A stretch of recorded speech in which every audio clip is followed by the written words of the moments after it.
Assalamualaikum warahmatullahi wabarakatuh. Alhamdulillah, alhamdulillahilladzi hadana, alhamdulillahilladzi awana, alhamdulillahilladzi akramana. Allahumma salli ala sayyidina Muhammad wa ala ali sayyidina Muhammad. Allahumma la sahla illa ma ja'altahu sahla wa anta taj'alul hasna idza syi'ta sahla.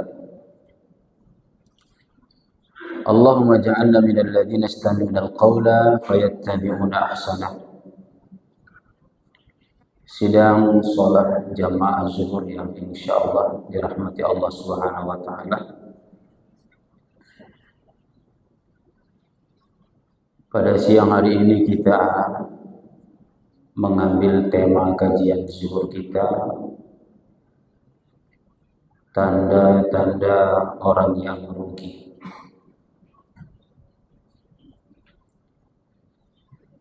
Jamaah sekalian,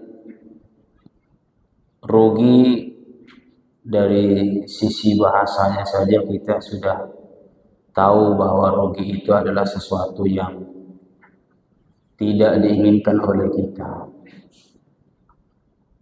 Rugi sering juga diidentikan atau diidentitaskan saat kita melakukan transaksi jual beli, saat kita berdagang, saat kita menjual barang kemudian tak sesuai apa yang sudah kita keluarkan dari modal kita, bahkan modal kita pun berkurang.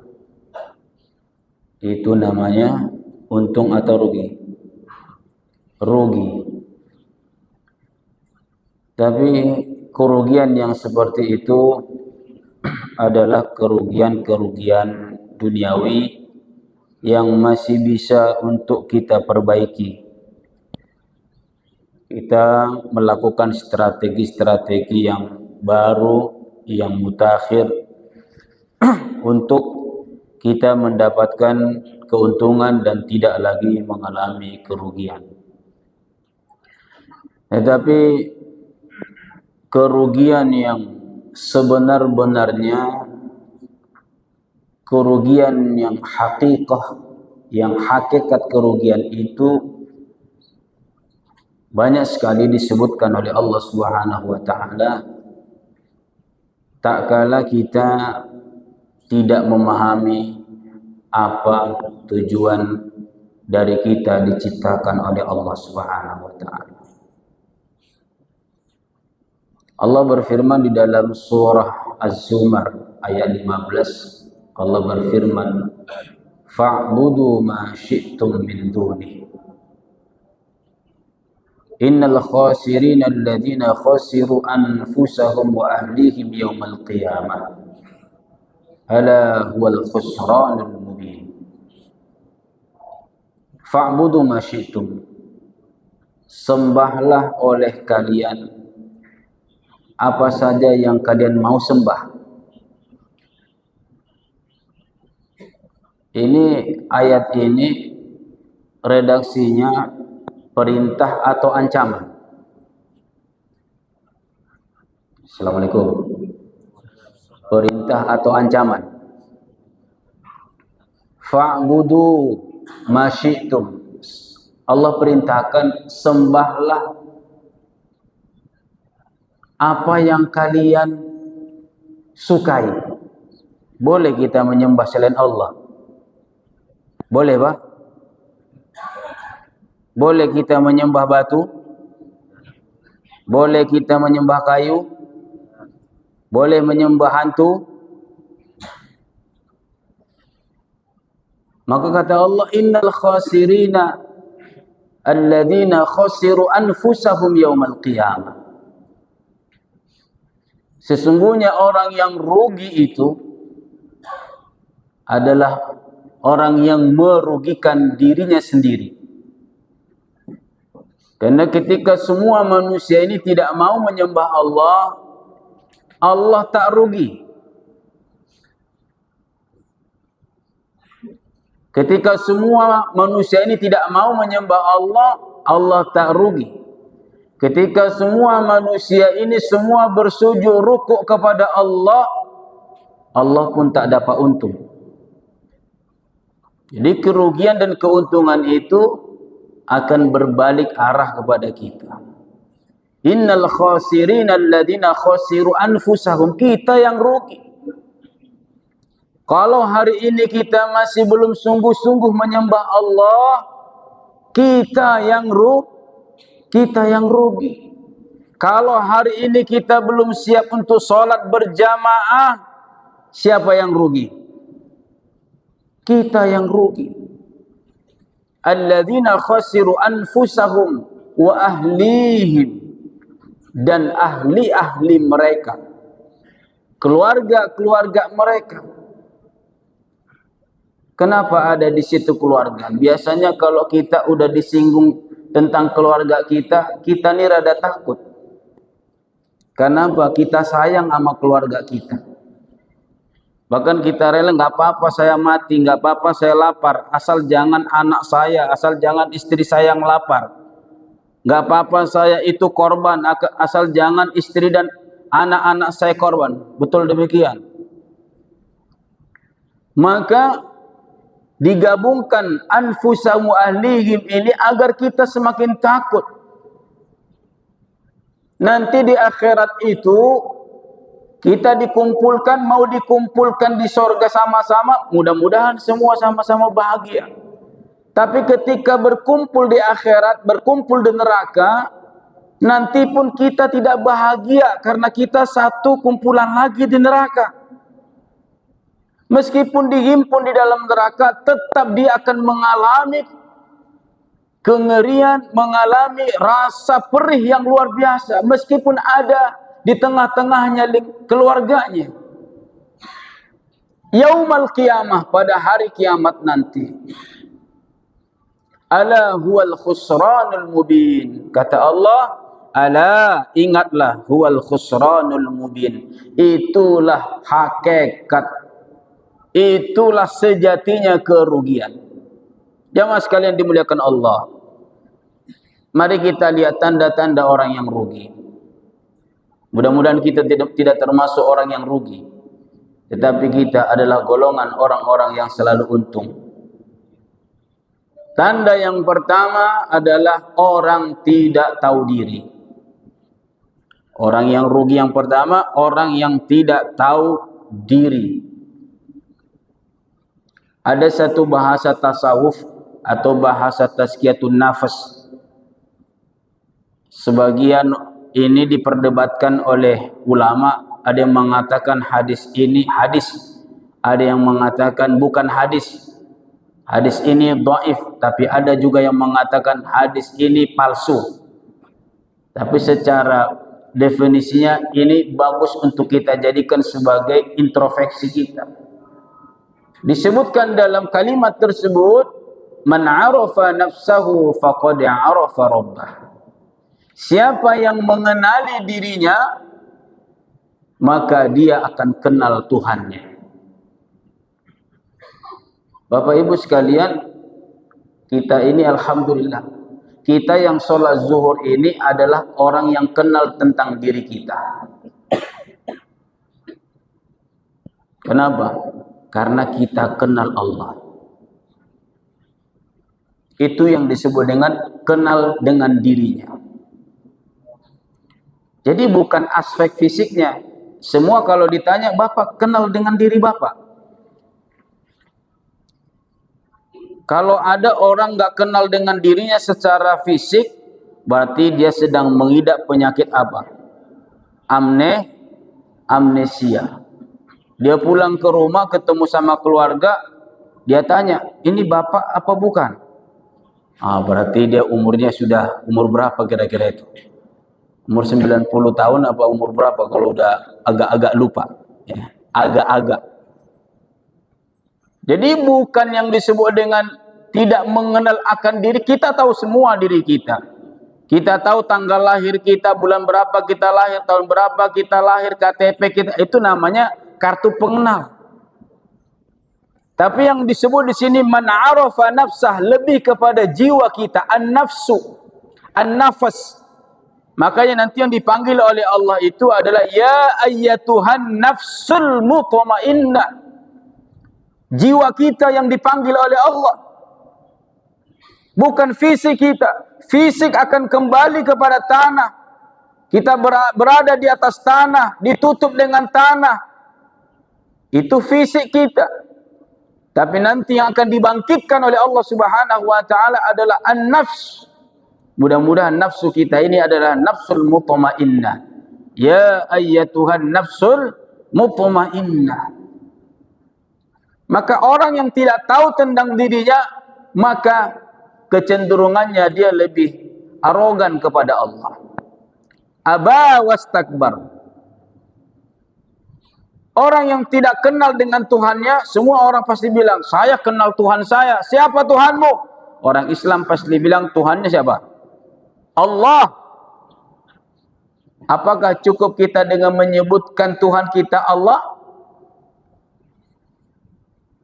Assalamualaikum jamaah. Apakah kita cukup hanya menyebutkan Allah? Tidak cukup. Ketika kita menyebutkan Allahu Rabbi, maka kita menyatakan dalam ikrar kita, inna salati wa nusuki wa mahyaya wa mamati lillahi rabbil alamin. Inna salati, sesungguhnya salatku, wa nusuki ibadahku, wa mahyaya hidupku, wa mamati lillahi rabbil alamin. Itu ikrar kita ketika kita sudah kenal dengan Allah. Jangan sampai ada makhluk Allah kenal dengan Allah tapi dia tidak menjadikan Allah sebagai Tuhannya dan tidak sujud kepadanya. Kalau soal kenal nama Allah, jangankan manusia, iblis pun tahu nama Allah. Betul Pak? Iblis pun tahu nama Allah. Iblis pun tahu tentang keagungan Allah. Bahkan dia ketika akan bersumpah untuk menghancurkan, untuk mengganggu, merusak manusia, dia mengatakan apa? Fabi'izzatika, karena dengan kemuliaanmu. Jadi dia hormat dulu kepada Allah. Fabi'izzatika la'ughwiyannahum ajma'in, saya akan ganggu mereka semua. Jadi setan itu bukan gak tahu Allah. Nah jadi kalau ada orang tahu Allah, tahu nama Allah, bahkan dia hafal nama-nama Allah yang lainnya, tapi dia tidak beribadah kepada Allah, dan kita orang Islam, pangkal ibadah kita, ibadah yang paling utama dalam diri kita, dalam hidup seorang muslim itu apa? Salat. Jadi kalau orang nggak salat Pak, itu sedang amnesia ruhiyah namanya. Ya, itu yang pertama. Jadi tidak kenal diri. Yang kedua, suka iri dan dengki. Ini ciri orang yang tanda-tanda rugi. Iri dan dengki. Jamaah sekalian, iri dan dengki ini penyakit lama ini. Ibaratkan dalam dunia medis ini yang paling berbahaya ini penyakit iri dan dengki. Dan iri dan dengki ini rata-rata terjangkiti itu tidak melihat orang. Mau dia orang bodoh, mau dia orang pinter, mau dia alim, mau dia bahkan kadang-kadang terjangkiti kepada orang yang berilmu. Terjangkiti kepada orang-orang ulama. Maka sering kita lihat orang itu berdebat. Berdebat untuk bukan mencari kebenaran, tapi mencari apa? Mencari follower, mencari jamaah. Wah, Ustaz itu udah banyak jamaahnya, followernya kalau dia ceramah ada 10.000 jamaahnya. Apa dia bilang sama Ustaz? Kamu jangan mengaji sama dia. Itu pahamnya udah beda, alirannya udah beda, ngajinya nggak jelas. Dia tidak lulusan dari mana? Disebut lulus. Jangan ngaji sama dia. Itu lulusan dari Mesir. Mesir itu siapa? Kampungnya Firaun. La ilaha illallah. Dia tidak tahu bahwa di sana ada Musa alaihi salatu wassalam. Itu namanya ini sudah ada virus-virus iri dan dengki. Dan virus iri dan dengki ini itu menghancurkan seluruh amal-amalan kita. Hati-hati. Kadang-kadang kita orang yang soleh seperti, mudah-mudahan ya kita termasuk orang yang soleh ini. Mudah-mudahan kita orang-orang yang soleh ini masih ada rasa iri dan dengkinya. Tuh. Yang ketiga, sampai 3 aja, yang 4 kapan-kapan aja. Yang ketiga, orang yang rugi adalah orang yang suka mencaci maki. Apa hubungannya Bapak Ibu? Suka mencaci maki. Seorang sahabat bertanya kepada Rasulullah sallallahu alaihi wasallam, "Ya Rasulullah, ada seorang perempuan, seorang wanita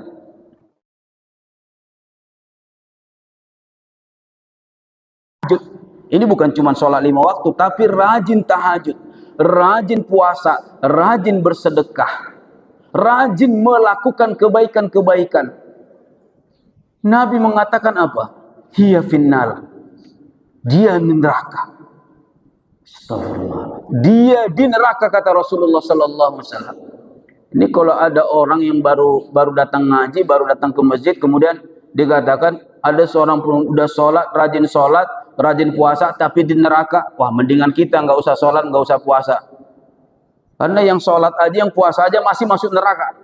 Oh, daripada kita capek-capek, daripada kita susah, nggak usah sholat lah sekalian. Toh juga sama-sama masuk neraka. Bukan begitu maksudnya. Akhirnya apa? Setelah ditelusuri wanita ini, kata Rasulullah sallallahu alaihi wasallam, dia tidak mampu menjaga lisannya dari menyakiti hati orang lain. Padahal ahli sholat, ahli sujud, ahli tahajud. Maka jangan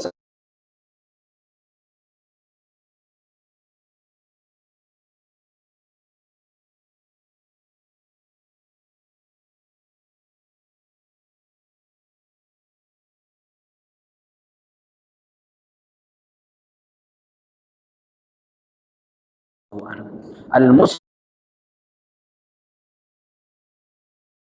orang muslim itu al-muslim bukan pakaiannya, topinya, pecinya warna putih, kemudian dia bergamis. Apakah itu disebut muslim? Tapi kata Nabi, al-muslim man salimal muslimuna min lisanihi wa yadihi. Orang yang dengan lidahnya dan tangannya selamat dari menyakiti orang lain. Karena mulut dan lisan ini yang sering menjadikan orang itu jadi, manusia itu jadi hancur, Pak. Dengan lisan kita, dengan tangan kita. Lisan kita menebarkan fitnah-fitnahan. Nauzubillah min dzalik. Ada menyebar di media sosial, wah, Ustadz Anu dipanggil KPK. Rame, Pak. Rame, Pak. Rame enggak? Ustadz Anu siapa? Ustadz Anu. Siapa namanya? Ustadz Anu. Ya. Rame, dipanggil KPK. Terus ada yang bilang begini, oh dia dipanggil sebagai saksi ahli. Oh enggak, dia dipanggil karena dia punya travel begini. Nah kalau kita nggak tahu, masa biarinlah urusan dia dengan KPK, mau diapain itu urusan dia. Itu jangan karena kita ini kecintaan kita kepada seseorang yang ini, tapi kita jadi ikut bersama-sama berbohong. Nah, jamaah sekalian dimuliakan Allah Subhanahu wa taala, jaga di kita punya lisan. Jaga kita punya tangan. Karena kata Nabi sallallahu alaihi wasallam, "Man salimal muslimuna min lisanihi wa yadihi." Mudah-mudahan ini 3 tanda ini ketika ada sedikit-sedikit nih ada dalam diri kita nih harus segera kita buang. Agar jangan sampai kita termasuk orang yang rugi. Seperti kata Allah Subhanahu wa taala, "Qul hal nunabbikum bil akhsarina a'mala alladzina dhalla sa'yuhum fil hayatid dunya wa hum yahsabuna annahum yuhsinuna sun'a." Jadi apa dia bilang? Apakah bolehkah kami mengabarkan, memberitakan kepada kalian, qul hal nunabbiukum bil akhsarina a'mala, ada amal-amal perbuatan akhsar, bukan sekedar rugi tapi benar-benar rugi. Siapa mereka? Alladzina dhalla sa'yuhum fil hayatid dunya, yang sia-sia mereka dalam kehidupan dunia ini. Maka salah satu ciri orang mukmin itu adalah tidak menyia-nyiakan kesempatan waktu, kesempatan hidup yang Allah berikan padanya. Mudah-mudahan kita semuanya adalah orang-orang yang beruntung di dunia dan di akhirat kelak. Wal-'afu minkum. Aqulu qawli hadza wa astaghfirullah li wa lakum. Wassalamu alaikum warahmatullahi wabarakatuh.